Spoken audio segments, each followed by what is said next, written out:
गडिंग्लज नगरपालिकेच्या मासिक सभेत कचरा डेपो, दफनभूमी, टाउन हॉल आणि वाचनालयाच्या आरक्षणाचा मुद्दा गाजला।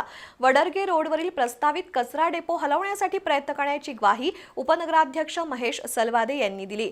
कचरा व्यवस्थापनासाठी 12 कोटी रुपयांची खासगी गुंतवणूक होण्याची शक्यता नगराध्यक्ष महेश तुर्बतमठ यांनी व्यक्त केली। मराठी शाळांचा प्रश्न, प्लास्टिक बंदी याबाबत प्रश्न उपस्थित झाले, तर पत्रकार भवनासाठी 50 लाख रुपयांच्या निधीची तरतूद करण्याच्या प्रस्तावाला सभागृहानं एकमतानं मंजुरी दिली। विविध विकास कामं आणि नागरी समस्यांवरील चर्चेमुळे नगरपालिकेची मासिक सभा चर्चेची ठरली। गडिंग्लज नगरपालिकेची मासिक सभा शाहू सभागृहात नगराध्यक्ष महेश तुर्बतमठ यांच्या अध्यक्षतेखाली झाली।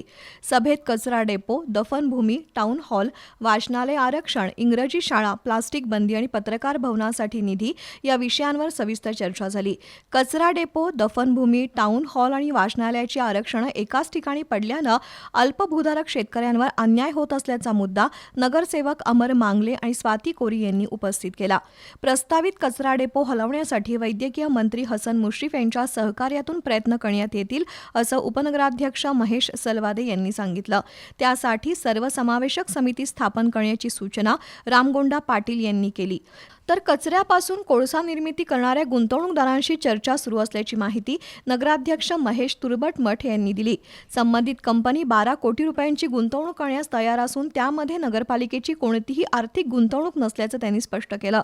तसंच प्रभागनिहाय कचरा निर्मिती कमी करण्यावर भर देण्याचं आवाहन केलं।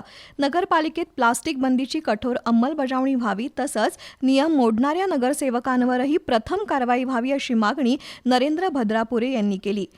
मुदुश्रेष्ठी मराठी शाळा बंद झाल्यानंतर इंग्रजी शाळा कोणत्या प्रक्रियेत सुरू करण्यात आली आणि त्यासाठी निधीची तरतूद कशी करण्यात आली असा प्रश्न स्वाती कोरी यांनी उपस्थित केला। दरम्यान पत्रकार भवन उभारणीसाठी 50 लाख रुपयांच्या निधीची तरतूद करण्यात यावी अशी मागणी नरेंद्र भद्रापुरे यांनी केली। या प्रस्तावाला सभागृहानं एकमतानं मंजुरी दिली।